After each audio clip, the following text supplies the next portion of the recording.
Hello everyone, in today's video we're going to be talking about downpipes.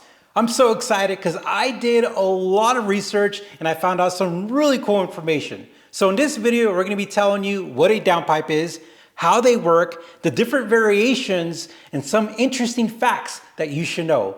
Well, first off, how do they work? Well, in front of us, we have a downpipe from our 2017 Acura NSX, and there's actually two of them because it's a V6 twin turbo, and here's one of them. And if you look at it, you have two cats, and in the center part is this flexible component, which we'll talk about here in a bit. Now, this is a typical configuration for a lot of vehicles. You'll usually see one cat or two cats, but you'll definitely see a cat, and the reason why, and cat is short for a catalytic converter, is because we have emissions, and we want clean air, and the Emissions Act happened a long time ago when there was a lot of pollution, and essentially what happens when your engine puts out some combustion gases, the catalytic converter cleans them and then puts out less emissions. Now let me tell you exactly and more scientifically how it works. The pipe itself is usually some type of steel, stainless steel, whatever steel the manufacturer or business is using, and it's because it needs to survive some extreme heat. Inside the catalytic converter section is a honeycomb core made from ceramic or a thin metal. That honeycomb gets coated with something called a Washcoat, a porous ceramic layer that massively increases the surface area.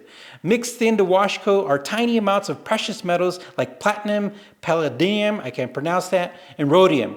Those metals are actually what cleans the exhaust gases. And in a performance downpipe, the honeycomb usually has fewer but larger cells, which lets exhaust flow easier while still keeping emissions in control.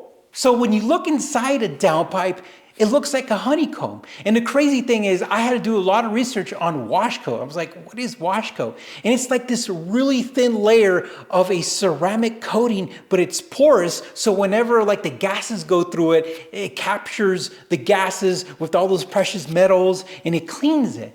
And I was also curious where the precious metals comes in effect when it comes to these downpipes. And the reason why is because we know everybody likes to steal them and melt them or do whatever or sell them. And so that's where the precious metal, it's mixed in there into Washcoat and it cleans all the gases and all that, which is crazy. And it makes sense why people take apart catalytic converters, and it's that honeycomb stuff, which is the valuable stuff. Now, what different type of variation downpipes are there? Well, in front of us is an OEM one, but we also have sport downpipes. And what's the difference? Well, they have a fancier and a more high flow cat. Inside of it is a specifically designed catalytic converter. And the last version is going to be a catless downpipe. And of course, it is what it sounds like. There's no catalytic converter. And there's a lot of pros and a lot of cons. Pros, you're definitely going to have more flow, less restriction, more horsepower. But cons, you're gonna have more emissions and it's gonna smell. Now let's talk about something really neat that I found out. As you know, there's always a Coke and a Pepsi out there. And in this situation, we have two main companies that provide high flow cats or high performance downpipes. And it's gonna be GESI, and they're a North American company. It looks like American Canadian. And this company provides high flow cats for a lot of the brands that we know. As a matter of fact, the Science of Speed downpipes uses them. I believe that the Pride ones use them as well, but they have a competitor. There is a German company called HJS Emissions Technology, and they provide a high performance catalytic converter as well. And I saw that companies like FabSpeed and Red Star uses the German company, where a lot of other brands are using the North American company. But those are the two companies that you're gonna see mostly their catalytic converters being used inside, their cats being used inside the downpipes themselves.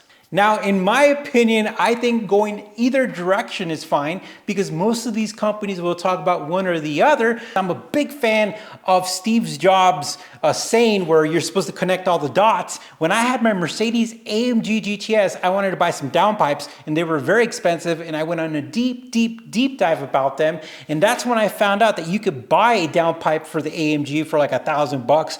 Or you could go to Red Star and spend like $5,000 to get, you know, one of the GESI or the HGSI or whatever downpipes, and it's going to cost you around $4,000 to $5,000. And it's because there is companies out there, and I don't want to say what country's making them, but these countries are making some really cheap cats and then putting them in downpipes and then selling them. And then people realize, oh man, they're blowing out, they're not working, they're getting clogged. And at the end of the day, it's because really there's only two main companies out there who are making really good products for downpipes. And in my opinion, I have to say that in my opinion, because after doing all the research, if you look at all the downpipes that are being sold out there, they're usually using those two companies. And if you pay $1,000 for a downpipe, I'm not sure about that cat, right? I don't know if you would be sure about that either.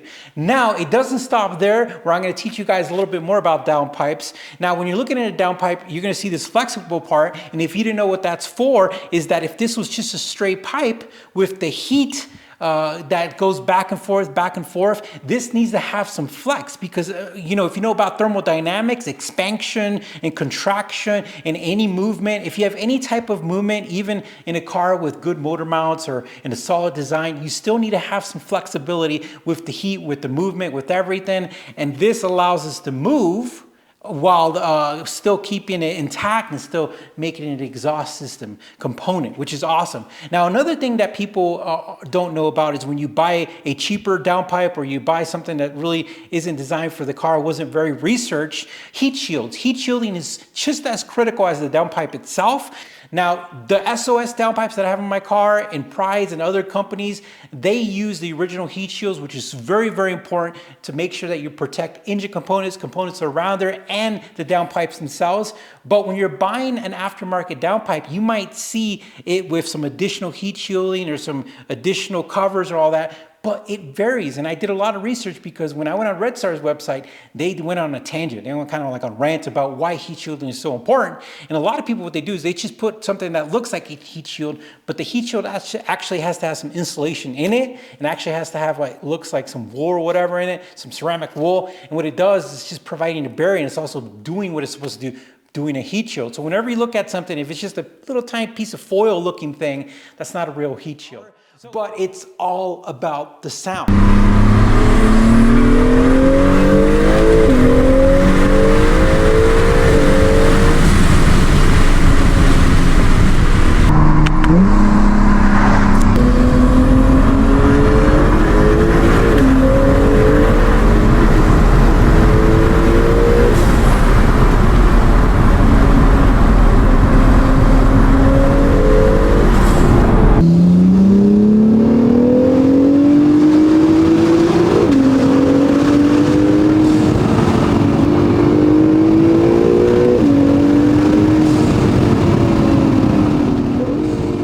So guys, I hope you learned something. I definitely learned something. Downpipes are crazy. At the end of the day, I'm super happy with mine, and I hope you learned something in this video. Let me know if you have any comments, put them in the comments, and we'll talk to you soon. Bye.